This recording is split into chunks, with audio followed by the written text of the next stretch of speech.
Amlodipine works actively inside your system, relaxing the smooth muscle lining your blood vessels so they can expand. This dilation allows your blood to circulate with diminished resistance, effectively keeping your blood pressure under control. It remains one of the world's most widely prescribed blood pressure treatments for a straightforward reason: it gets results. Taken just once daily, it avoids many of the more troublesome side effects associated with older blood pressure drugs. For millions of individuals, it serves as a reliable guard against strokes, heart attacks, and additional cardiovascular complications linked to uncontrolled hypertension. Yet, like any pharmaceutical, amlodipine involves specific interaction risks, meaning your food choices, other drugs, and daily habits directly influence its efficiency and side effect profile. Unluckily, most patients are rarely informed about these factors outright. Pharmacies usually hand over your prescription, accompanied by a brief paper insert that few individuals actually read through. Physicians frequently mention the drug during a rushed appointment, leaving the patient to figure out, often through uncomfortable trial and error, what should have been explained immediately. My goal is to guide you through 5 specific elements to avoid or manage carefully if you take amlodipine.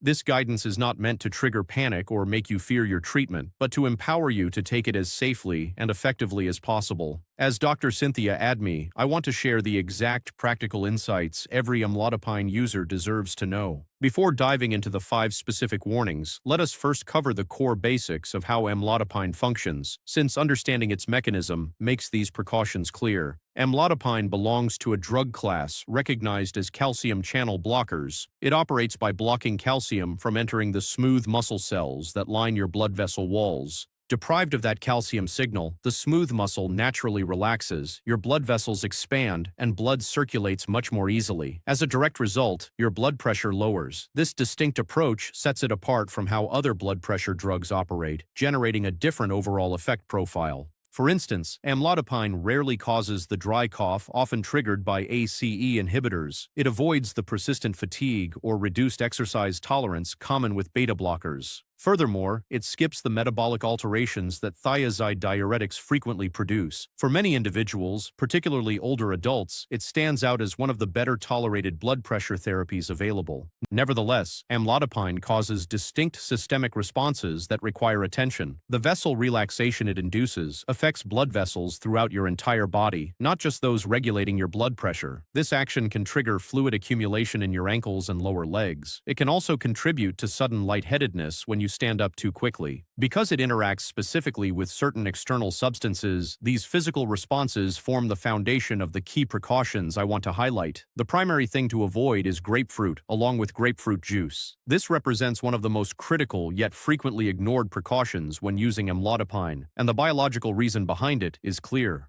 Grapefruit contains natural compounds called furanocoumarins that inhibit a specific intestinal enzyme known as CYP3A4. This enzyme normally breaks down numerous medications, including amlodipine, before they enter your systemic circulation. When grapefruit suppresses this enzyme, a larger percentage of your dose enters your bloodstream than normally intended. Essentially, this reaction produces an effect similar to taking a higher dosage than your physician originally prescribed. While this specific interaction is less extreme with amlodipine than with certain other calcium channel blockers, it remains medically significant. Patients who consume grapefruit or its juice while on amlodipine may experience amplified medication responses, such as steeper blood pressure drops, heightened dizziness, and increased swelling. For older individuals especially, where low blood pressure increases the dangerous risk of falling, this interaction demands serious attention. Furthermore, grapefruit's suppressive effect on this enzyme lasts for numerous hours post-consumption. Thus, taking your amlodipine at a different time of day than when you eat grapefruit fails to eliminate the risk. The enzyme remains suppressed long enough that any grapefruit intake can alter an amlodipine dose taken within a 24 to 72-hour window. The standard medical recommendation is to completely avoid grapefruit and grapefruit juice while on amlodipine. Fortunately, many alternative citrus fruits, including oranges, lemons, limes, and standard tangerines, do not trigger this enzyme reaction and remain safe choices. However, a few uncommon citrus options, such as pomelos, certain bitter oranges found in specialty goods, and select Tangelo varieties, may produce grapefruit-like effects. If you love grapefruit and find this rule frustrating, consult your doctor about potential alternative treatments. Certain other blood pressure drugs do not involve this specific interaction. If you prefer not to give up grapefruit, your physician might comfortably switch you to a different medication that aligns with your diet. This remains one of the most practical and impactful precautions for amlodipine, yet it is often omitted during routine doctor visits. Treat this boundary seriously. The second critical habit to avoid is standing up too rapidly, especially when rising from a lying or seated position. I want to emphasize why this matters. The lightheadedness linked to amlodipine is a major driver of falls among older adults on antihypertensives, and fall-related injuries represent some of the most severe clinical emergencies in my practice. Amlodipine dilates blood vessels across your whole system. When you are lying down or sitting, your body maintains blood pressure at a baseline level. When you stand, your body normally tightens leg blood vessels to push blood upward against gravity, ensuring continuous flow to your brain. With amlodipine active in your system, your blood vessels cannot tighten as efficiently, creating a temporary drop in blood pressure during position shifts. This sudden shift causes the lightheadedness, dizziness, or near fainting sensation that many cardiovascular patients report. For most people, this feeling proves brief and manageable. But for older adults, especially those with existing stability risks, it can cause actual falls leading to severe trauma, such as hip fractures, head injuries, and the subsequent health decline that often follows. Thankfully, practical adjustments to lower this risk are straightforward and effective. When waking up, avoid springing immediately out of bed. Instead, pause on the edge for 30 to 60 seconds to let your circulation adjust. When rising from a chair, particularly after sitting for an extended period, hold onto a stable surface as you stand. Pause briefly once upright before taking a step, ensuring your balance is fully secure. Exercise extra caution in the bathroom, where many fall incidents occur after using the toilet. Rise slowly after taking a warm bath or shower, sitting briefly before standing if possible, because heat further expands blood vessels and amplifies blood pressure drops. Staying well hydrated is equally crucial, as dehydration aggravates position-related blood pressure dips. We often discuss hydration, and this dynamic is a primary reason why it matters so much for amlodipine users. If you drink alcohol, recognize that it compounds dizziness and fall risk associated with blood pressure medications. Consume alcohol in moderation and exercise extreme care when changing positions after drinking. If you experience persistent lightheadedness, near falls, or actual falls, notify your physician immediately instead of enduring it quietly. Often your doctor can modify your amlodipine dosage, transition you to a better-suited alternative, or order blood pressure monitoring and dizziness evaluations to fix the underlying issue. Preventing falls in patients using blood pressure medications remains a top priority in modern healthcare, so take these simple preventive steps seriously. The third caution involves managing heavy alcohol intake.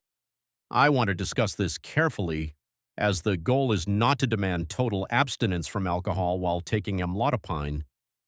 Rather, the point is that combining alcohol with amlodipine requires far more forethought than most patients realize.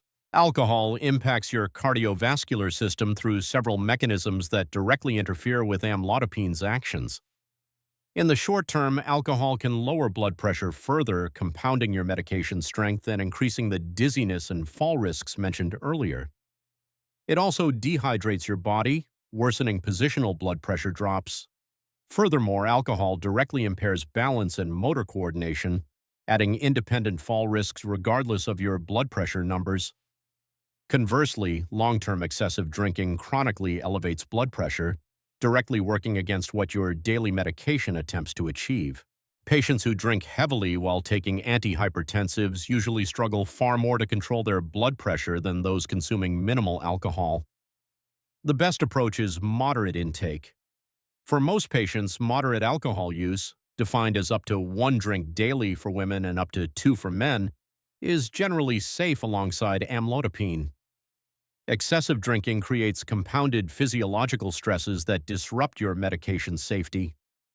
Additionally, specific scenarios require even greater caution. Combining alcohol and amlodipine becomes notably risky if you take other drugs that lower blood pressure or induce sedation. Fall risks spike when you consume alcohol and then navigate stairs, wake up at night to use the bathroom, or perform movements needing precise balance. Also, proposed cardiovascular benefits of light alcohol intake apply far less to individuals managing hypertension than to those with naturally normal blood pressure. For patients with diagnosed cardiovascular disease, a history of falls, cognitive concerns, or distinct health risks, stricter alcohol limits are usually recommended. Discuss your specific habits and risks directly with your doctor. The fourth caution involves the careful use of secondary medications, particularly over-the-counter options taken without considering drug interactions. Multiple drug categories interact with amlodipine in clinically meaningful ways. The primary group includes other antihypertensives and specific cardiac drugs. If you use amlodipine, your doctor should already account for potential interactions when prescribing additional therapies, but you must remain aware that certain combinations demand extra monitoring. Other calcium channel blockers, select beta blockers, and antiarrhythmic agents can interact with amlodipine to drastically alter heart rate and blood pressure. Always ensure every healthcare provider you visit maintains a complete, updated list of your medications. A second category includes specific antibiotics, particularly clarithromycin and erythromycin, which interact with amlodipine via the CYP3A4 enzyme system, the same pathway affected by grapefruit. These antibiotics can raise amlodipine concentrations in your blood, triggering exaggerated medication effects.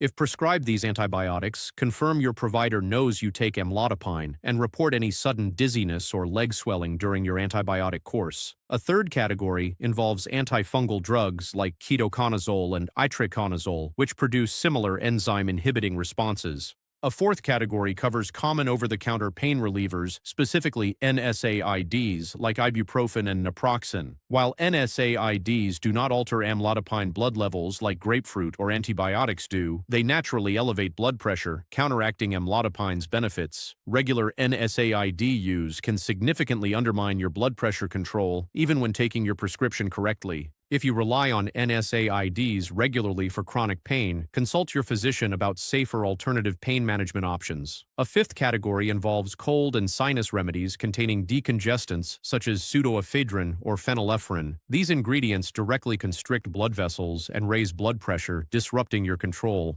Many over-the-counter cold formulas include these active ingredients without prominent warnings, so read labels carefully and consult your pharmacist when unsure. Finally, a sixth category includes specific herbal products and dietary supplements. For instance, St. John's wort can accelerate amlodipine breakdown and reduce its therapeutic strength. Real licorice containing glycyrrhizin can noticeably increase blood pressure. Furthermore, various supplements marketed for energy or weight loss can raise blood pressure or disrupt your prescription's function. Always inform your physician and pharmacist about every supplement you take, as they cannot protect you against interactions they do not know about. To manage these risks, use a single pharmacy whenever possible so your pharmacist can automatically screen across all your prescriptions. Always inform every prescriber about your full regimen. Ask your pharmacist about potential interactions before trying new over-the-counter products, and never assume a non-prescription product is automatically safe. The fifth caution is ignoring or dismissing certain side effects, particularly ankle swelling. Amlodipine often induces a side effect known as peripheral edema, characterized by fluid gathering in your lower legs, ankles, and feet. This occurs because the drug relaxes tiny blood vessels in your legs, allowing fluid to leak into surrounding tissues. For some patients, this fluid retention remains mild and manageable, but for others, it becomes severe enough to disrupt daily life. The swelling typically peaks by late afternoon, appears less noticeable upon waking, and can make shoes feel tight or leave temporary indentations when pressing the skin. I advise against ignoring this symptom because many patients endure leg swelling for years without realizing it stems from their medication and can be treated. Many assume it is an inevitable sign of aging or that no solutions exist, tolerating it silently as it gradually worsens. In reality, this swelling is a known drug reaction, and several clinical strategies can alleviate it effectively. One approach is a dose reduction. Because amlodipine-induced edema is dose-dependent, higher doses trigger more fluid retention. Reducing your dosage to a level that still manages your blood pressure can significantly lower or eliminate the swelling. A second strategy is adding a complementary medication that counteracts fluid buildup. Certain ACE inhibitors or angiotensin receptor blockers, ARBs, when combined with amlodipine, can reduce lower extremity swelling while simultaneously improving overall blood pressure control. In fact, this combination represents one of the most common standard approaches in modern cardiology. A third option involves transitioning to an entirely different blood pressure medication if swelling remains severe and other tweaks prove unhelpful. Newer dihydropyridine calcium channel blockers may cause slightly less swelling than amlodipine, though alternative drug classes avoid this side effect altogether. A fourth approach combines practical home habits such as elevating your legs while seated, wearing compression socks if recommended, staying active to support leg vein circulation, and maintaining proper hydration. If you experience bothersome ankle swelling while taking amlodipine, discuss it open-mindedly with your doctor rather than tolerating it silently. The same applies to other emerging side effects: persistent lightheadedness, heart palpitations, swollen gums, ongoing headaches, or any new symptoms after starting the drug warrant a medical check-in. Side effects are useful diagnostic signals, not personal failures, showing that your current regimen may need a simple adjustment. I also want to address a crucial safety rule that is often overlooked in discussions about prescription warnings. Never stop taking amlodipine on your own based on this video or concerns about side effects. Abruptly discontinuing blood pressure medication can trigger a rapid spike in blood pressure, sometimes to dangerous levels. For individuals with underlying heart disease, this sudden rebound can lead to severe cardiovascular complications. Instead, bring your concerns directly to your doctor, schedule an appointment, ask questions, and adjust your treatment plan collaboratively alongside your healthcare team. This proactive approach builds the ideal dynamic every patient on long-term medication should enjoy: active, informed, and comfortable raising concerns or exploring adjustments when necessary. The precautions detailed here are not reasons to fear your prescription. They are practical safety measures designed to help you get the maximum benefit from your treatment. Most individuals take amlodipine for years without major issues, relying on its proven ability to guard against strokes, heart attacks, and cardiovascular disease. If you found this explanation helpful, consider sharing it with loved ones, such as a parent, spouse, or friend, who have used amlodipine without ever having these details explained. Valuable health insights do the most good when shared with those who need them. Feel free to leave a comment sharing whether you take amlodipine, which precautions surprised you, or if you have experienced any of these side effects yourself. The user community in the comment section provides wonderful support and helps educate many viewers. As a final thought, remember that the pill you take each morning works silently behind the scenes. It continuously relaxes the blood vessels supplying your brain, heart, kidneys, and vital organs, relieving the chronic strain that high blood pressure exerts on your cardiovascular system. Beyond what most patients realize, this daily habit protects your long-term health and vitality. Managing your medication thoughtfully is one of the best ways to support the treatment working for you. Paying small attentions to grapefruit, standing up more deliberately, approaching alcohol mindfully, keeping your doctor and pharmacist updated, and reporting side effects instead of suffering silently are simple habits that ensure your medication serves you effectively. Take this information, reflect on your daily routine, and bring any questions to your next medical checkup. By making small, thoughtful adjustments, you transform daily medication management into an active investment in your long-term well-being. Please remember that everything discussed today is for educational purposes to help you manage a common prescription safely and effectively. Every patient's body is unique, and specific medical decisions must be evaluated by your personal healthcare team. Never stop, start, or alter your amlodipine dosage based on this video, as managing your health requires open dialogue with your physician or pharmacist rather than solo decisions. Suddenly, stopping antihypertensive drugs can be dangerous. If you experience severe side effects such as extreme lightheadedness, falls, painful leg swelling, or other worrying symptoms, contact your doctor promptly. If you have questions about food interactions, supplements, or secondary medications, consult your pharmacist, who is a knowledgeable and accessible partner for drug safety. Finally, if you experience sudden emergency symptoms like chest pain, stroke signs, or severe allergic reactions, seek emergency medical services immediately. Thank you for spending this time with me. Take care of your health, manage your prescriptions thoughtfully, and I will see you in the next video.